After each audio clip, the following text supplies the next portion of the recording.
8 de la noche, 2 minutos. Bienvenidos a Sala de Prensa de Noticias Caracol en vivo. Es un gusto saludarlos en esta noche de martes para hablar del tema electoral. Hoy ese será nuestro enfoque, lo que pasará el próximo año en las elecciones, no solo en lo que tiene que ver con la grave advertencia que hace hoy la Defensoría del Pueblo presentando el mapa de riesgo electoral en Colombia, advirtiendo que hay más de 224 municipios en alerta roja que demandan de una acción inmediata por parte del gobierno por cuenta del riesgo en el que están a nivel de seguridad los candidatos, pero también de las poblaciones que podrían estar siendo presionadas de alguna manera por los grupos armados para lo que tiene que ver con la participación en política. Estas cifras, hay que resaltarlo ahí,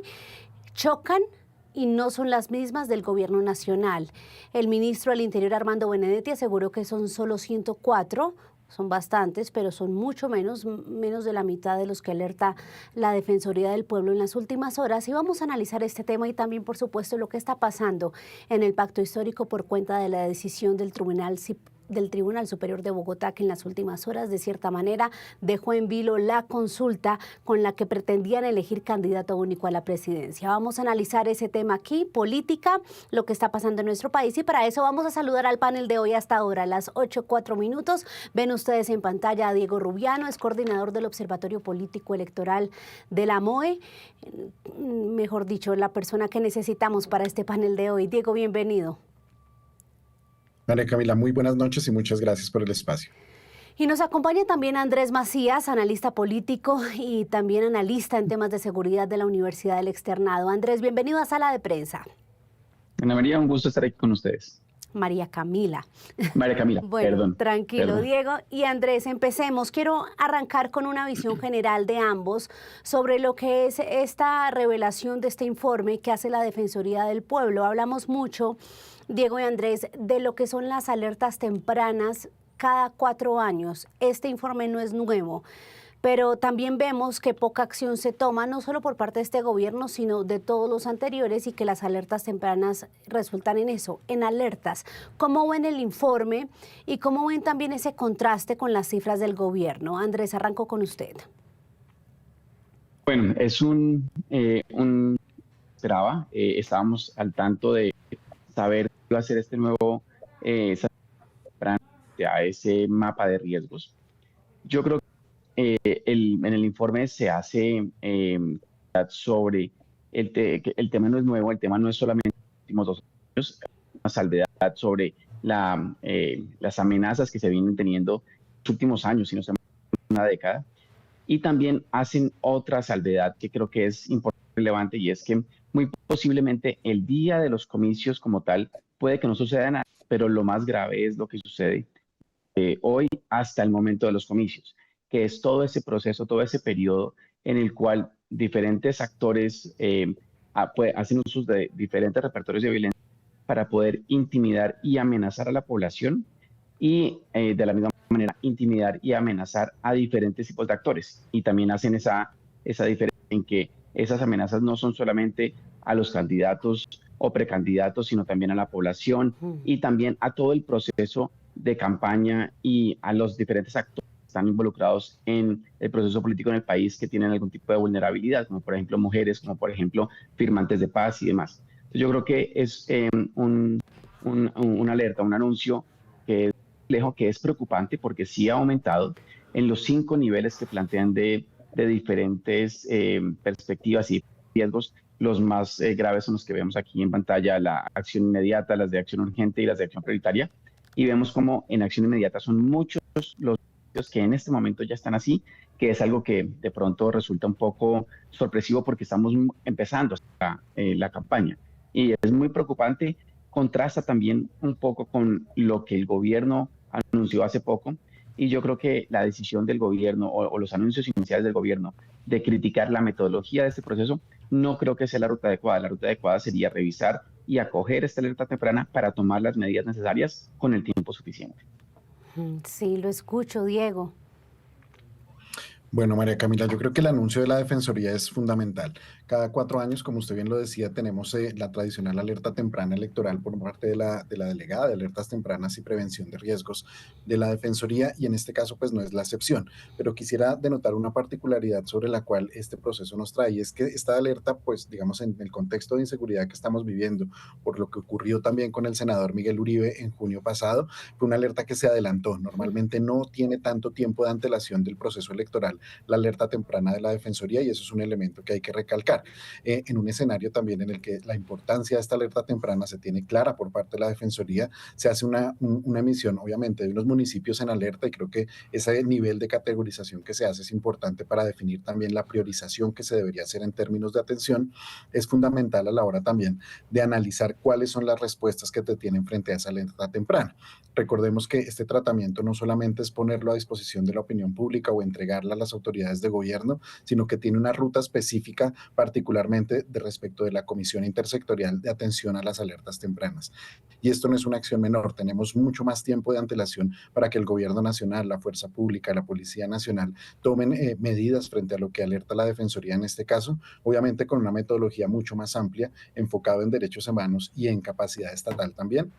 que debería ser fundamental en esta comisión intersectorial de atención a la alerta temprana. Esta instancia tendrá lugar, según el decreto que la convoca, en 10 días después a la publicación de la alerta, y obviamente tendrá que recoger y construir un plan de trabajo para la atención. Entonces es fundamental que se atienda esta situación. Adicionalmente a eso, pues digamos, este contraste con los datos del gobierno nacional, más allá de entrar en disputas metodológicas o en cuestionar los resultados de una u otra entidad, creo que por el contrario lo que debería hacer es una suma de varios insumos, de varios elementos para atender la situación de inseguridad que se está viviendo en este momento. El hecho cierto es que el gobierno nacional presenta datos de inteligencia de la fuerza pública, que está bien a través del CI3C electoral, y eso es fundamental como insumo también para las fuerzas militares, para la Policía Nacional, y poder atender de mejor manera el proceso. Pero pues obviamente también está el insumo de la Defensoría del Pueblo. La misión de observación electoral también entrega insumos importantes en términos del monitoreo de seguridad que realiza como organización de la sociedad civil,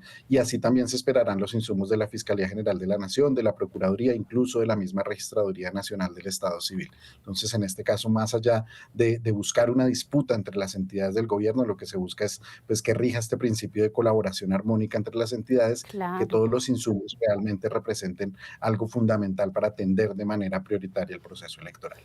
Coinciden nuestros dos expertos de sala de prensa esta noche en que el punto no es empezar a discutir sobre quién tiene la razón y cuántos son los municipios. Andrés, quiero que usted nos ayude a entender qué significa riesgo electoral. Usted venía dando ya una explicación de lo que es eso. No es solo que quienes aspiran a ser elegidos en democracia a través del sistema electoral estén en riesgo. Que un municipio esté en alto riesgo electoral implica muchas más cosas, ¿no? Y en gran parte asocian ese alto nivel de riesgo a la presencia de diferentes grupos delincuenciales en diferentes territorios. Porque es que, claro, estamos empezando a relacionar entonces los repertorios de violencia de estos grupos de cara al mantenimiento del control territorial, al mantenimiento de sus economías criminales, pero en año electoral también sale allí ese componente político detrás de estos grupos. Y aquí me quisiera hacer esa salvedad. A nivel académico, varios analistas hemos llegado a una conclusión similar, y es que si bien los grupos con los que estamos hoy lidiando en materia de violencia en el país no son grupos que buscan tomarse el poder y tomarse el poder político por las armas, sí tienen un componente político, porque ese componente político que les permite ejercer control social en el territorio o reemplazar algunas funciones del Estado en el territorio, está atado a qué tanto pueden controlar quién va a liderar ese territorio político, quién va a ser la figura política en esos espacios, porque de esa manera pueden mantener la estabilidad, digamos, de sus economías criminales, pueden mantener su influencia en la toma de decisiones a nivel local, que es tal vez lo más peligroso y lo más complejo. Y yo creo que en esos niveles de riesgo estamos también relacionando cómo esos repertorios de violencia, como puede ser la amenaza o la intimidación, está atada a quién puede hacer campaña, cómo se puede hacer campaña, en qué momento se puede permitir que la población se movilice o no se movilice de cara a aquellos actores que están haciendo campaña política, aquellos actores que van a tener alguna injerencia en la toma de decisiones políticas en esos territorios. Y esos niveles de riesgo están atados también a ese riesgo de violencia que pueda suceder de cara a esos repertorios que estos grupos utilizan. Diego, esto es básicamente, uno ve que el riesgo electoral va vinculado al tema de la seguridad. Ustedes han hecho varios reportes, informes en los últimos meses donde suman, creo que son 4 aspectos que enmarcan lo que son unas elecciones en riesgo, no solo por la desinformación, por el lenguaje de polarización, pero este mapa específicamente que expone la Defensoría es por tema de seguridad, entiendo yo, dígame si estoy en lo correcto, para explicarle a los usuarios, y también cuáles son las acciones que se podrían tomar y que ustedes dos demandan de parte del gobierno, dicen son importantes para corregir esto, porque parece que es una tarea bien difícil. Bueno, aquí, María Camila, hay un elemento fundamental que destacar y es precisamente lo que usted nos dice. En términos generales, y pues digamos que atendiendo algunos aspectos más académicos, el riesgo básicamente lo podemos entender como la suma de amenazas y vulnerabilidades. En términos particulares de la presencia y de la acción de grupos armados al margen de la ley, lo que encontramos es que es una amenaza, uno, para el despliegue logístico electoral, para la apertura de puestos de votación, para la instalación de los mismos y obviamente el desarrollo de la jornada el próximo 8 de marzo para el caso de las elecciones de Congreso, o mucho más cerca para el 19 de octubre o el 26 con las consultas y las elecciones de consejos municipales de juventud. Eso obviamente es un riesgo, digamos, una situación que se debe atender de manera perimetral, en teoría, a través pues, de la presencia de fuerza pública y las condiciones que ellos garantizan para la instalación logística del proceso electoral. Pero pues también tenemos que tener en cuenta esas vulnerabilidades respecto de lo que tiene que ver con, por ejemplo, el riesgo que existe de la cooptación social, actores en territorio para que determinen su voto en X o Y sentido, o dos, que digamos es uno de los riesgos que tenemos también que tener en cuenta desde la MOE, al menos lo hemos dicho así, y es la posibilidad de cooptación en términos financieros de las campañas en territorio. La posibilidad de que ingresen registros o gastos, digamos, a través de economías ilegales a los gastos de campaña, pues sigue siendo muy alto y más en un contexto de cooptación territorial como en el que este momento tenemos. No es menor, digamos, la tesis que plantea el profesor Macías y creo que es fundamental tenerlo en cuenta en el análisis, que estamos en este momento luchando o enfrentando una situación que en términos generales desde la MOE nosotros logramos identificar en al menos 100 expresiones armadas, digamos, contando obviamente los grandes grupos armados organizados, algunos grupos delincuenciales de carácter local y cada uno de sus frentes, subfrentes, estructuras y demás que podemos estar contando en territorio. Y esto pues nos lleva a fenómenos muy territoriales que si bien no tienen un componente político como hace 30 o 40 años, en el que había una pugna por realmente llegar al poder por vía de las armas, hoy buscamos controles microterritoriales en política local, o controlar a mandatarios o secretarios de despacho del orden municipal o departamental, o tener posibilidad de injerencia tanto en las comunidades como en algunos actores de liderazgo social y comunal en territorio para facilitar esquemas asociados a economías ilegales. Y eso pues obviamente nos traza una hoja de ruta de cómo se puede atender también la situación. Desde la MOE nosotros hemos sido enfáticos desde el año 2023 y se ha reiterado en este proceso electoral de que es fundamental articular las estrategias de seguridad, de paz, si es que podríamos todavía nombrarlas como una de la parte como parte de la estructura del gobierno nacional, y 3, pues obviamente la estrategia electoral en el marco del plan de garantías electorales. Y en este caso pues resulta fundamental que el cubrimiento en seguridad, la atención en seguridad perimetral de los puestos de votación dialoguen de manera continua con los procesos de proselitismo electoral, las etapas del calendario electoral relacionadas a la distribución de la material, a la instalación de puestos de votación, entre otros, para obviamente garantizar el desarrollo de un proceso electoral pues adecuado. Colombia no es nuevo en la realización de procesos electorales en contextos de violencia y creo que eso es una experiencia institucional importante que sale a relucir cada vez que tenemos un contexto complejo y el desarrollo de un proceso electoral. Y en este caso pues hay que aprovechar también la experiencia de la fuerza pública, de la Policía Nacional, de las fuerzas militares para atender de manera general el proceso y obviamente de alimentar con mejores y mayores fuentes todo lo que ocurre alrededor de los contextos de violencia que estamos enfrentando hoy. Es muy complejo, es que miren que nada más uno lee comentarios, por ejemplo, la gente en el Meta, en el sur y en el occidente del Meta, dicen que alias Calarcá nada más ejerce presión sobre 22.000 habitantes de esa zona y que les toca votar como él manda, o si no, pues les invaden sus tierras y qué pena la expresión, los matan. Es lo que pasa en las regiones. Y ahí es donde, Andrés, surge la pregunta que quizás tiene un poco de tinte político, pero yo creo que es técnica en el contexto de seguridad y de elecciones, y es, este mapa es fruto de la política de la paz total que a todas luces se salió un poco de control y del rumbo esperado por el gobierno. Es una pregunta compleja y yo creo que no podemos asociar directamente ese mapa y esa conformación de ese mapa únicamente y exclusivamente a la política de paz total, a donde puede haber fallado, donde puede haber funcionado. Sí hay un gran componente, yo diría, de la política del gobierno actual en materia del nivel de violencia que vive el país, en cómo diferentes aproximaciones a diferentes grupos han llevado a que muchos de esos grupos hayan expandido su presencia, se hayan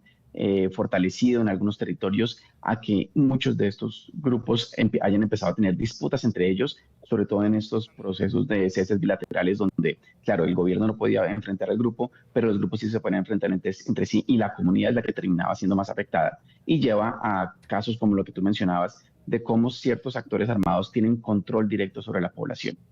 Entonces, sí hay un componente importante de lo que ha hecho o no ha hecho este gobierno. Yo creo que deberíamos ir también un poco más atrás a cómo, yo diría, desde la implementación del acuerdo de paz, la débil implementación desde 2016 en adelante, ha llevado a que se haya iniciado esta progresiva consolidación de estos grupos en ciertas regiones del país, porque en lo que vimos en la alerta temprana es que sí hay unos municipios muy afectados por la violencia vienen desde ese momento de 2016 en adelante y que ha llevado a que esos grupos tengan esa injerencia sobre la población y que hayan aumentado ese nivel de riesgo. Pero nos vamos a hace 4 años cuando se emitió esta misma alerta y también había una alerta temprana por temas de riesgo electoral, no tan agudo como hoy. Entonces sí podemos decir que la situación ha empeorado y ha empeorado porque no se ha logrado controlar el nivel de violencia en el país, que de pronto con una política diferente, una política de pronto mejor establecida, mejor planeada y mejor implementada, podríamos estar hablando de un contexto diferente, posiblemente sí, pero no puede ser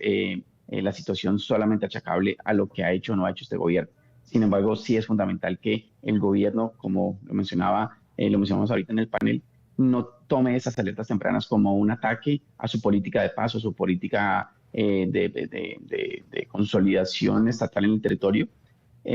sino que lo tomen como insumos para que puedan evitar que ese riesgo se consolide y que efectivamente no se puedan llevar a cabo estos procesos electorales desde aquí hasta marzo del próximo año, porque simplemente no buscan articular todas las iniciativas desde diferentes sectores para poder prevenir que esto pueda suceder. Lo escucho a usted, Diego, sobre ese punto de cómo se llega hasta este punto y de pronto también lo que pudo haber influido en lo que tiene que ver con esa política del gobierno. Bueno, yo creo que esto es una seguidilla de 8 años de desaciertos en términos de implementación del acuerdo de paz y creo que eso es algo en lo que distintos académicos y también sectores de la sociedad civil se ha sido enfático, ¿no? La posibilidad de cooptar los territorios abandonados o dejados, digamos, a la deriva en su momento por la extinta guerrilla de las FARC se veía como una oportunidad de consolidación estatal por medio de, digamos, de bienes y servicios públicos, no solamente de securitización, sino también de la provisión, digamos, de Estado en términos generales en estos territorios. Desafortunadamente, pues esto no ocurrió al menos con la fuerza que se estaba previendo desde el acuerdo y lo que permitió fue, digamos, la captura de esos territorios por parte de distintos actores armados. En su momento el ELN, lo que llamamos hoy Ejército Gaitanista de Colombia, después las disidencias con el variopinto que pueda tomar eso en este momento y lo que tenemos hoy, pues digamos, es una exacerbación de esta cantidad de estructuras y subestructuras armadas que buscan controles en niveles territoriales muy pequeños en algunos casos, algunos con proyección un poco más macro regional, como es el caso del sur de Meta y del Guaviare con el Estado Mayor de Bloques y Frentes al mando de alias Calarcá, como el ejemplo que usted acaba de citar. Pero pues obviamente el tema de la política de paz total, digamos que continúa o perpetúa un poco esa serie de incentivos un poco perversos a la hora de buscar procesos de negociación. Los ceses bilaterales pues finalmente se concretan entre fuerzas del Estado y fuerzas irregulares en combate, pero pues esto lo que nos hizo fue exacerbar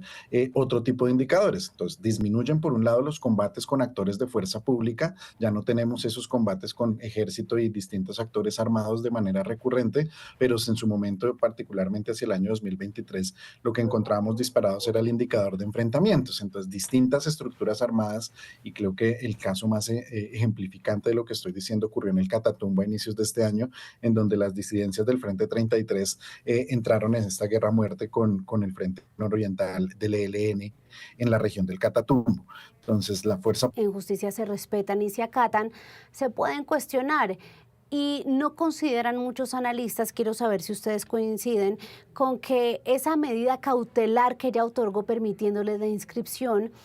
cumplía con esos requisitos de una medida cautelar que en la mayoría de los casos es para dar un poco de más tiempo mientras se falla a fondo, mientras se falla en derecho, sino que lo que hizo fue literalmente darles algo y quitárselos, generando todo este caos. ¿Ustedes cómo analizan esa decisión y los efectos, Diego?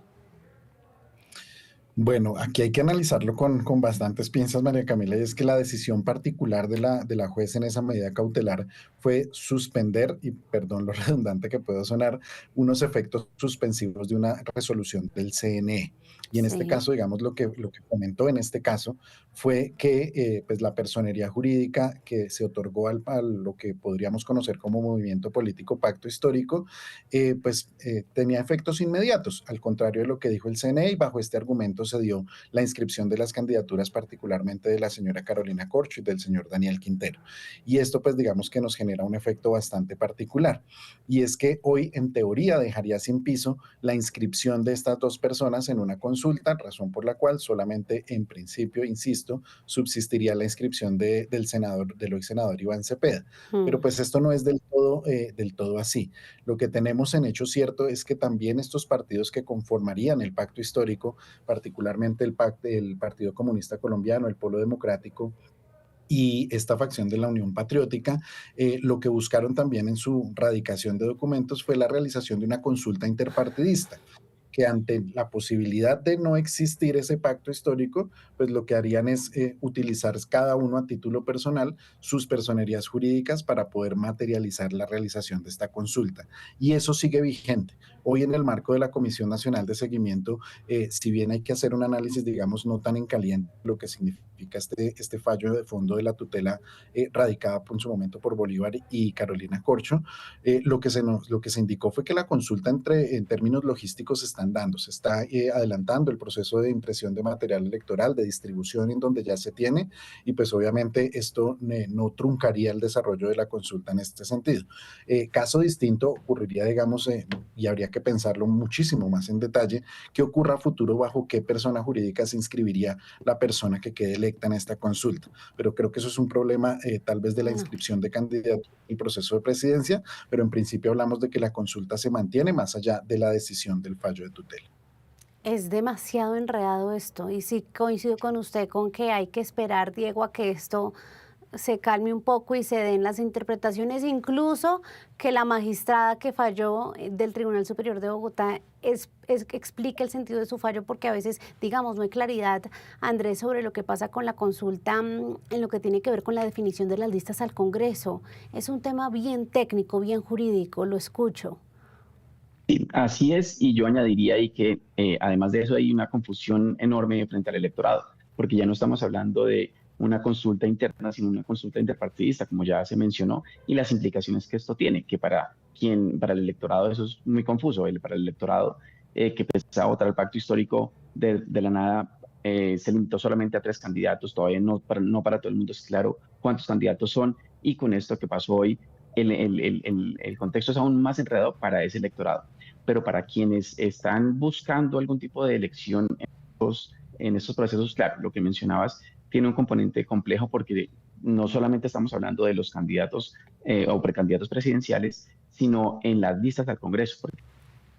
listas de un partido como el pacto histórico, si fuera ese el caso, en donde habría una lista única con diferentes posiciones y una persona encabezando la lista, que nuevamente aquí no sabemos con María José Pizarro qué vaya a suceder y cómo se vaya a mover. Pero además de eso, tengo entendido que para listas al Congreso, en una nueva coalición, como se dado que el fallo del tribunal se mantenga, no se puede volver a presentar una coalición como coalición en una nueva contienda electoral en aquellos territorios que hayan obtenido más de un 15% de la votación. Si no estoy mal, de pronto las cifras se me cruzan, pero el pacto histórico obtuvo más de ese porcentaje en varios territorios. Entonces no puede volver a repetir esa misma coalición en esos mismos municipios. Le tocaría solamente aplicar listas en coalición en aquellos territorios donde no tuvieron mayoría, que sería una debilidad porque no tuvieron esa mayoría en ese momento, entonces muy seguramente en este momento podría ser similar, pero en esos territorios donde sí tuvieron mayoría, les tocaría ir en unas coaliciones diferentes, en unas agrupaciones diferentes, les tocaría volver a conformar listas y eso va a generar una disputa política enorme al interior del mismo pacto histórico que existe hoy. Muy enredado y pues dice el presidente Gustavo Petro que la consulta está más vigente que nunca. Andrés, Diego, gracias por su tiempo. Se nos queda corto para abordar todo lo que tenemos de temas sobre la mesa en tema electoral, pero les agradecemos mucho estos minutos para analizar el mapa de riesgos de la Defensoría y este tema de la consulta del pacto. Gracias a los dos. Un gusto, María Camila. Que estés muy bien. Feliz noche. Feliz noche para ambos y también para ustedes, los usuarios de Noticias Caracol en Vivo. Quédense conectados porque pasamos de la información política, judicial y jurídica a la información económica. Llega Signo Pesos. Feliz noche.